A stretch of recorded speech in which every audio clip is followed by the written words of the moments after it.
তাদের নিজের ভালো হয়েছে তাই ভক্তি ভরে মায়ের কাছে এসেছেন। ভক্তিটা শুধু আপনাদের উপরে।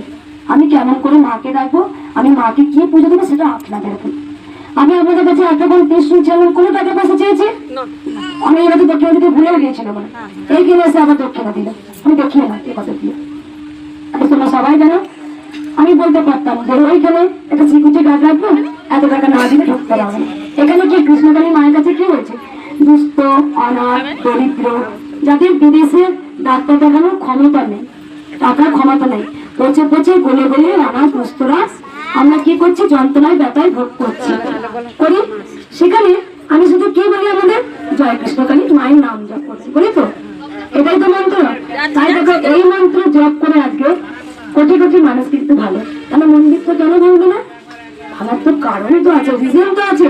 কেন কেন সেটা? তার কারণ হচ্ছে এটা